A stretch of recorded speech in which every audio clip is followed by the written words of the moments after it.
Hi guys, today I'm going to show you a really quick way of painting Chinese painting. I'm doing a eagle. It's going to be 4th of July. I'm going to do an eagle. Eagle is a symbol of bravery. Right now I'm painting in the style of a really famous painter. His name is Li Chan. Yeah, Li Chan, that's his name. So what I'm doing here is just a very quick freestyle study here.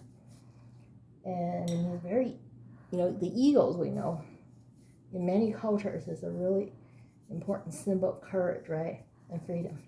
And you agree? Mm-hmm. Okay. I'm just sharing you how I'm painting a really, really cool eagle, okay? So as you can tell, the beak comes first. It's really strong. It's really bold. And then I lay out the colors of the head, which is dark ink. Now the next step is medium color ink. Like this. It's still a little too light. On the scale of 1 to 5, I would say this is like a 3. Okay? 3. So medium. And then now I'll come back. I give it a bolder dash of gray. Bolder dash of gray. So right now, as you can see, it's spreading, right? As it's spreading, I lay a second one. Now you can see a really fine line here between the first and second layer. Okay. Now I'm gonna paint the. I lay the light color first. Yeah, that way it kind of gives a nice fluffy feel. Give a nice fluffy feel here. Okay. So as you can tell, now I'm gonna use a larger brush with lamb wool. It makes it easier because it has more of a volume. So I'm gonna paint this. Okay, and now while it's drying, I'm gonna take some dark ink. I'm gonna go on here, define the shape with a lot of force. Some bold strokes here, adding a little dab there. So the top of it is always dark. You can see the gradation, light to dark. And now I'm gonna do a couple of wings. Okay, the curvature of the wings. I'm gonna show. So this is done with a simple line work like this, making your brush straight here. And then the next step is painting as you go. Yeah, painting as you go. So here, I'm gonna give it a really bold brush here with the legs. The legs are very strong, right? You kind of go like this. And then the back of the leg is where the fluffy comes in, the fluffiness. And then right here is a really soft spot here. It's a really soft spot. And now I'm gonna go again, light to dark. I'm gonna be done soon, okay? Mm-hmm. I'm gonna be done soon, so don't worry. Because it's fun, right? Mm-hmm. It's cool to see how it slowly turns into what you're trying to create over time. That's what I'm trying to do here for our audience here. So here, I'm trying to give you guys a sample of the way I paint, the way some of these, what they call freestyle painting is done. This style here is it's not too ancient. It's close to modern times. So we call it the large freestyle. So there's the small freestyle, which is more realistic. And here, what I'm doing here, this is called large. Well, that's how I translate it. It should be sketchy, abstract. That's the proper term. But you guys know what I mean, right? You know what I'm saying? You get that concept, right?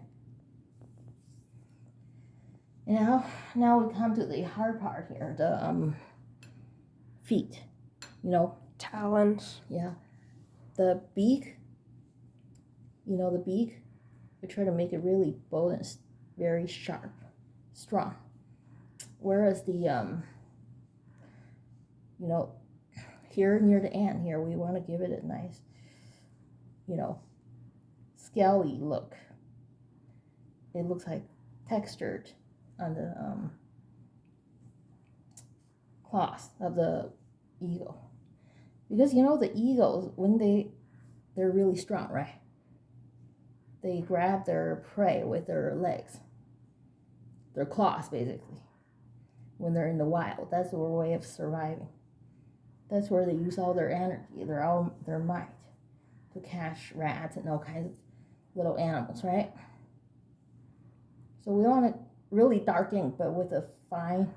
This is a wolf brush. Yeah, this is a wolf brush. From like the fur of a wolf? Yeah, it's made from a wolf. Wow. Yeah, made from a wolf. So here I'm telling my kid how it's painted here, so you guys have a better idea. I'm just kind of telling my kid so he learns a little, and our audience can hear what I'm saying here. You know, so we add a couple of dashes of darker color on top of semi-drying, so you can see these water drops. Kind of give them a shoot here. The water drops kind of slowly spreading out. The first layer is spreading out. The water there creates a barrier, so when you put the second layer, it kind of creates this interesting effect, right? Okay, now the final point here. Now I've done the animals portion of this. Okay, I'm gonna give this tail a little bolder strike. You know, so this way it's really standing out. It's really standing. And we want to make it nice and round.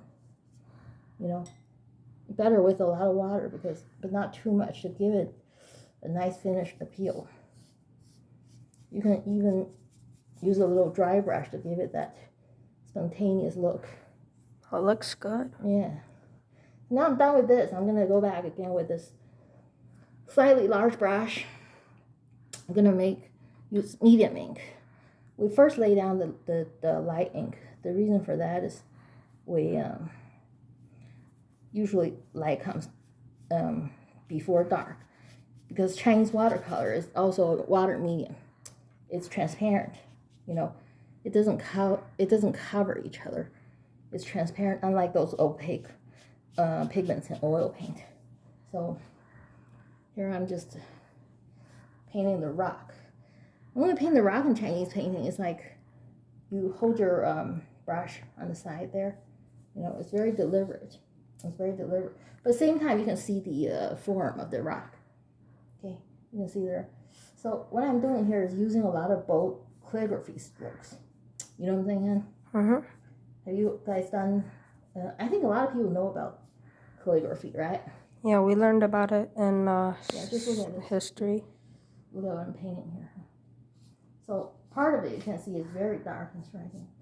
And then with Chinese calligraphy, with some of the brush strokes, we use dry brush. So we dry it or rub it against it. This is what they call a raw rice paper. This is not coated with anything. This is just really raw, and that's why the water spreads like crazy, like what I'm showing you guys here.